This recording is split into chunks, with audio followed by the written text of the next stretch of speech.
शाम के ठीक 6 बजे जब मेरी टैक्सी उस अनजान पहाड़ी गांव के मुहाने पर रुकी तो आसमान का रंग गहरा लाल और स्याह हो चुका था।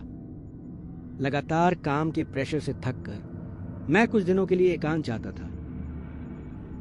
रील्स, विज्ञापनों और वीडियो एडिटिंग की चकाचौंध से दूर तभी मुझे एक ऐप पर अरण्य स्टे नाम का एक विला दिखा था। घने जंगलों के बीच बसा एक छोटा सा गांव और उस आलीशान विला का किराया सिर्फ 999 रुपए प्रति रात था। मैंने बिना सोचे समझे तुरंत बुकिंग कर दी थी, लेकिन अजीब बात यह हुई कि ड्राइवर ने गांव की सीमा से ठीक पहले गाड़ी रोक दी। उसने बिना मेरी तरफ देखे बेहद ठंडी आवाज में कहा कि साहब, इसके आगे गाड़ी नहीं जाएगी। इस गांव के लोग रात को बाहरी गाड़ियों को अंदर नहीं आने देते, आप पैदल ही चले जाइए। बस 5 मिनट का रास्ता है। उस वक्त मुझे उसकी बात में कोई अजीब बात नहीं लगी। मैंने अपना भारी बैग उठाया और गांव की संकरी पथरीली गलियों में चल पड़ा। गांव बेहद खूबसूरत था, मिट्टी और लकड़ी के बने पुराने घर, लेकिन एक चीज जो बहुत ज्यादा खटक रही थी वो ये कि वहां कोई इंसान नहीं दिख रहा था। हर घर के दरवाजे और खिड़कियां कसकर बंद थी, जैसे पूरा गांव किसी गहरे अदृश्य खौफ के साए में जी रहा हो। जब मैं उस विला के सामने पहुंचा तो उसकी पुरानी आलीशान नक्काशी देखकर मेरी थकावट थोड़ी कम हुई। दरवाजे पर दस्तक देते ही वो एक कड़कड़ाहट के साथ खुला। सामने विला के केयरटेकर सदानंद जी खड़े थे। वो एक बुजुर्ग सज्जन थे जिनके चेहरे पर स्वागत की कोई मुस्कान नहीं थी। उन्होंने बिना कुछ बोले मुझे अंदर बुलाया। विला अंदर से बहुत शानदार था। डार्क वुडन इंटीरियर, एक बड़ा सा खुला आंगन और सबसे जरूरी चीज अच्छा वाईफाई। सदानंद जी ने मुझे मेरे कमरे की चाबी दी और जैसे ही वो मुड़ने लगे उन्होंने अचानक मेरा हाथ पकड़ लिया। उनकी पकड़ इतनी ठंडी और मजबूत थी कि मेरी रीढ़ में एक सिरन दौड़ गई।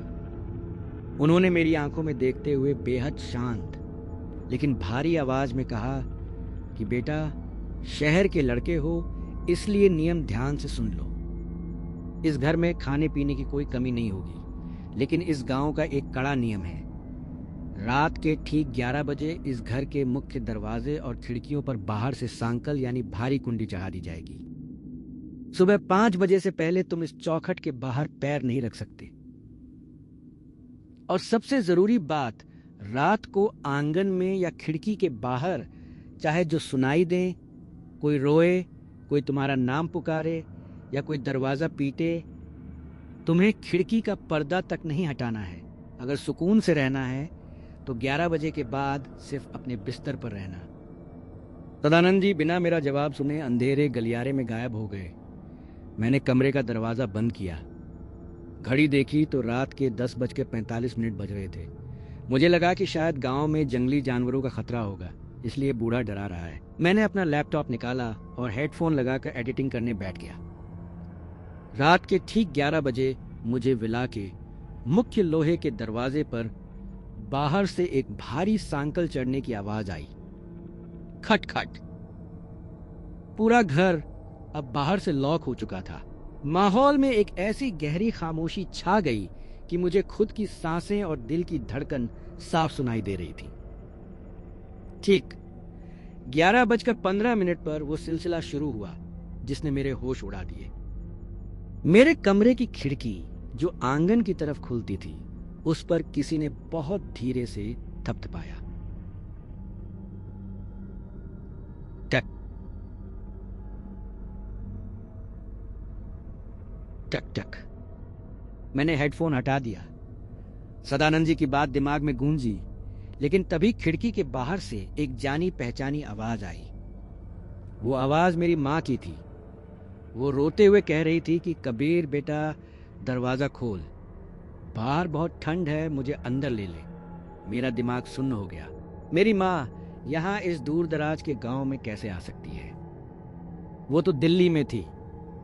डर के मारे मेरा पूरा शरीर कांपने लगा। वो आवाज इतनी असली थी कि मेरे हाथ खुद ब खुद खिड़की के पर्दे की तरफ बढ़ने लगे।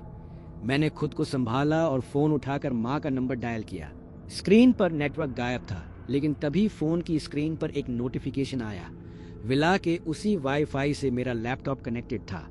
मेरे एडिटिंग सॉफ्टवेयर की स्क्रीन पर जो वीडियोस टाइमलाइन खुली थी वो अपने आप चलने लगी। कैमरे का जो फुटेज मैंने शाम को गांव में आते वक्त रिकॉर्ड किया था वो फ्रेम बाय फ्रेम प्ले हो रहा था। मैंने देखा कि वीडियो में जब मैं शाम को सूनी गलियों से गुजर रहा था तब वो घर खाली नहीं थे। हर बंद खिड़की के पीछे, हर अंधेरे कोने में अनगिनत धुंधले बिना चेहरे वाले लोग खड़े होकर कैमरे को ही देख रहे थे। और सबसे भयानक बात यह थी कि वीडियो के बैकग्राउंड में सदानंद जी नहीं बल्कि वही बूढ़ा टैक्सी ड्राइवर और गांव के कई लोग एक कतार में मेरे पीछे पीछे चल रहे थे। जैसे ही वीडियो वर्तमान समय पर पहुंचा, स्क्रीन पर मेरे इसी कमरे की लाइव फुटेज दिखने लगी, जैसे कमरे के कोने में कोई अदृश्य कैमरा लगा हो। उस फुटेज में मैं खिड़की के पास खड़ा था और खिड़की के ठीक बाहर कोई औरत नहीं बल्कि पूरा का पूरा गांव, वो टैक्सी ड्राइवर, वो सदानंद जी और दर्जनों अजीब आकृतियां एक दूसरे के ऊपर चढ़कर गर्दने मरोड़े हुए खिड़की के शीशे से अपना मुंह सटाए खड़ी थी। उनके चेहरों पर कोई आंख या नाक नहीं थी, सिर्फ एक बहुत बड़ा खुला हुआ डरावना मुंह था। तभी खिड़की के बाहर की आवाज अचानक बदल गई। अब वो मेरी माँ की आवाज नहीं थी, वो सैकड़ों लोगों की एक साथ मिली हुई फुसफुसाहट थी जो मेरा नाम ले रहे थे। कबीर, बाहर मत देखना, कबीर, बाहर मत देखना। वो वही लाइन दोहरा रहे थे जो मैंने इस कहानी की शुरुआत में सोची थी। तभी मुझे एहसास हुआ कि ये कोई भूतिया घर नहीं है, ये पूरा गांव ही एक जाल है। ये विलेज रेंटल इंटरनेट पर सिर्फ एक चारा है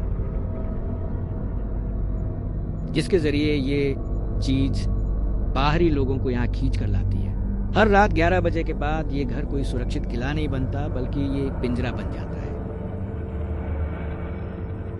जहां शिकार को तब तक डराया जाता है जब तक कि वो खुद डर के मारे खिड़की या दरवाजा न खोल दे। अब रात के 2 बज चुके हैं, वाईफाई अभी भी चल रहा है और लैपटॉप की स्क्रीन पर वो लाइव फुटेज लगातार बदल रही है। उस फुटेज में खिड़की पर चिपके वो चेहरे अब धीरे धीरे गायब हो रहे हैं। लेकिन मेरा डर कम होने की बजाय 1000 गुना बढ़ गया है, क्योंकि लाइव फुटेज में अब साफ दिख रहा है कि वो सारे बिना चेहरे वाले लोग खिड़की से हटकर विला की छत पर चढ़ रहे हैं।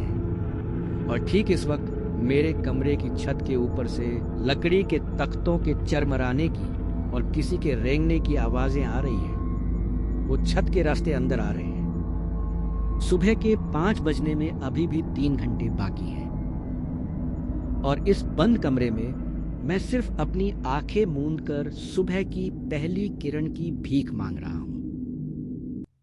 अगर आप ये कहानी सुन रहे हैं तो याद रखना, इंटरनेट पर दिखने वाली हर खूबसूरत और सस्ती जगह सुकून बिताने के लिए नहीं होती।